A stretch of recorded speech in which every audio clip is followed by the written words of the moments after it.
não se iluda com as falsas promessas do mundo. Procure uma vida mais simples, procure uma vida que não fuja do caráter efêmero da existência, porque seguramente dessa forma você será mais leve e viverá mais feliz.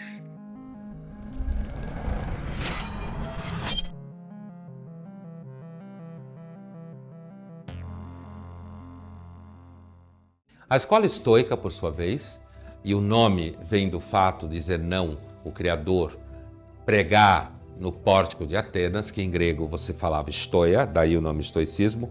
O estoicismo é uma filosofia que nasce na Grécia, mas que vai fazer a sua grande trajetória em Roma. A sua trajetória é marcada por senadores e imperadores, ou seja, gente muito importante. A intuição básica do estoicismo é uma intuição ética.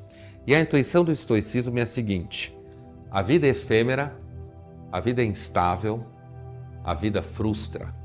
Portanto, você deve buscar ter uma vida próxima da natureza, uma vida distante de muitas parafernálias técnicas e institucionais. Você deve buscar se distanciar das ilusões. Para um estoico, como vai ser dito muitas vezes, filosofar é filosofar sobre o fim da vida. Filosofia é meditatio mortis, como diziam os romanos. É pensar sobre o caráter efêmero da existência. Mas a intenção do estoico, apesar de que o filósofo estoico é sempre associado à ideia de melancólico, a intenção do estoico não é jamais ser um deprimido. A intenção do estoico é buscar não se iludir com as falsas promessas do mundo. E quantas vezes nós não caímos nessa armadilha? Quantas vezes a gente de fato acredita que se você juntar muito dinheiro, você vai conseguir ser feliz, e quando você chega lá, você já ficou doente de tanto juntar dinheiro? Quantas vezes a gente já se pegou na ideia de que você deve ter muitos amigos e muitos seguidores no Facebook e que você deve ser uma pessoa muito querida, quando na verdade, quanto mais amigos você tem, maior chance desses amigos serem falsos. E é melhor você ter poucos amigos. Então, o que a gente observa entre o estoicismo e o epicurismo, um traço comum, apesar dos estoicos não serem necessariamente materialistas e falarem da existência de um logos, que é uma espécie de natureza que nos ensina, e que, portanto, se no logos, a natureza, tudo está nascendo e tudo está morrendo, e, portanto, você será inteligente na medida em que você perceber que você não deve se apegar às coisas. Mas o estoicismo não é declaradamente materialista e o epicurismo ser materialista.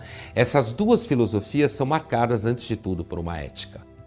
E essa ética é: não se iluda com as falsas promessas do mundo. Procure uma vida mais simples, procure uma vida que não fuja do caráter efêmero da existência, porque seguramente dessa forma você será mais leve e viverá mais feliz.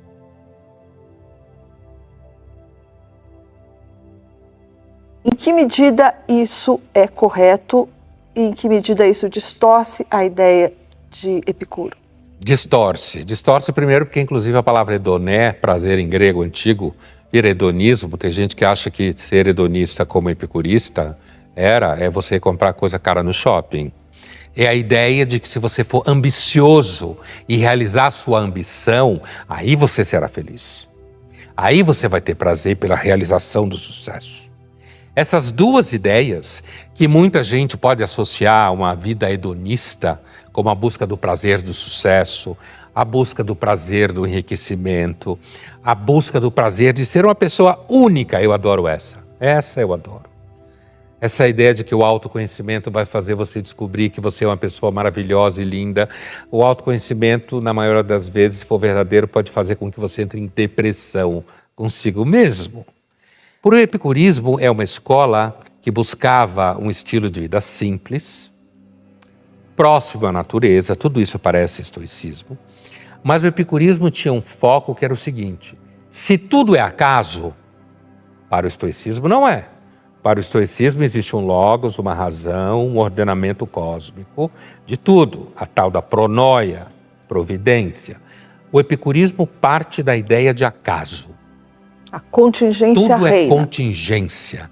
Tudo é feito de átomo, tudo é finito, não existe nenhuma ordem que você segue, Portanto, estamos todos jogados no puro acaso, na contingência. Então, se há alguma dúvida sobre se os estoicistas acreditavam em Deus ou em deuses, no epicurismo não há dúvida. O epicurista é um ateu. O que ele deixava muito claro é que os deuses não serviam para nada. E que uma vida não religiosa era melhor do que a vida religiosa. Porque a vida religiosa era uma vida de pessoas que estavam sempre em busca de um sentido que os deuses dessem. E os deuses não dão sentido nenhum à vida porque a alma é mortal. A matéria se dissolve. E, inclusive, ele tentava dizer que isso era melhor. Porque morreu, acabou. Não tem essa história de ficar pagando boleto moral. É como ele diz naquela frase, Epicuro: quando eu estou, a morte não está, e quando a morte está, eu não estou. Exatamente, morreu, logo não tem porque ter medo, né? Agora, então, quando o Epicuro introduz a noção de prazer, hedoné, o prazer que o Epicuro está falando é o prazer que nasce de você conseguir ordenar os desejos. O que o Epicuro queria dizer, olha assim, ó, se você comer razoavelmente bem, se você tomar vinho, então, top. Água. Se você tiver uma vida em que você usufrui de amigos, conversa sobre assuntos que você gosta. Se você faz sexo de vez em quando com quem você gosta. Ou seja, se você realiza desejos necessários e naturais, então você vai perceber que você relaxa. Esse é o prazer do Epicuro. É o contrário do que a gente vê hoje.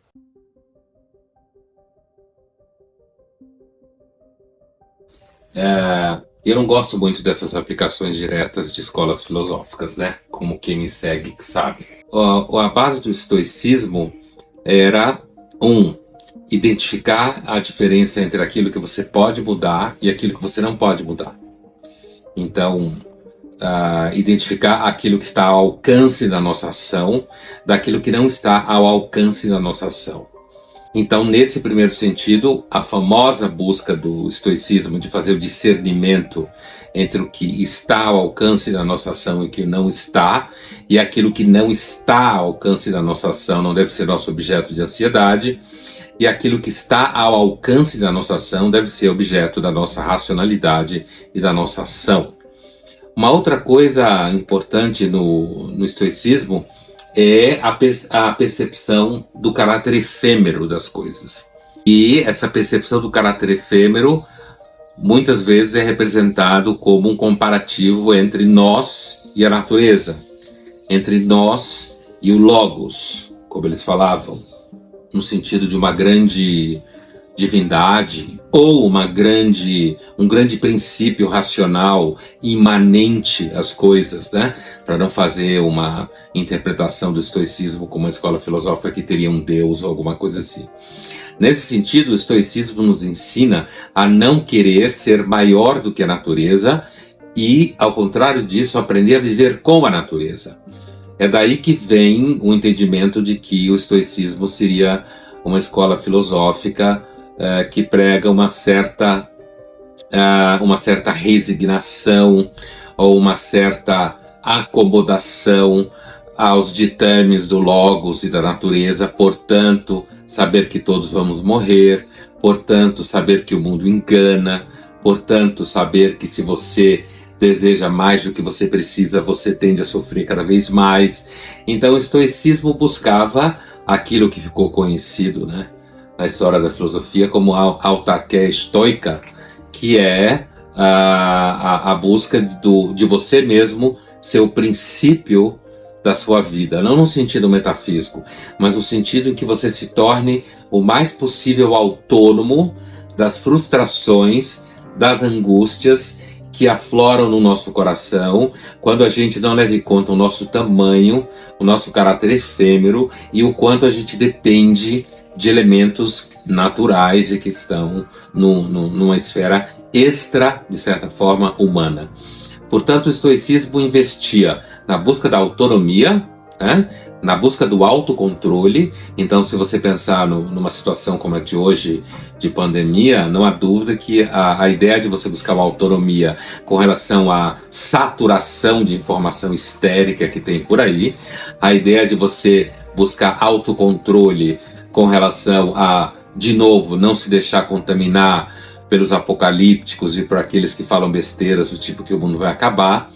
O estoicismo pode, sem dúvida nenhuma, ajudar você em alguma medida. No final das contas, a busca do estoico, que é a busca do que a gente chama em filosofia de ataraxia também, que é chegar a uma alma que seja menos atormentada pelo patos, pelas paixões, uma alma que seja menos atormentada pelo mundo exterior, portanto ela seja mais repousada nela e, nesse sentido, seja uma alma que seja menos objeto dos tormentos e das tempestades que vêm de fora do mundo. Então eu diria que o estoicismo, sem dúvida nenhuma, é uma escola muito bem-vinda em momentos de pandemia. Eu acabei de lançar o meu curso Como Ler os Clássicos 2 e nesse curso especificamente eu fiz uma divisão em que primeiro tem um ciclo de 2 tragédias, depois um ciclo de 3 peças românticas, depois um ciclo de 3 autores russos do século XIX e por último um ciclo de 2 autores da literatura norte-americana do século XX. A gente se vê lá. Se você quiser saber mais, acesse o site.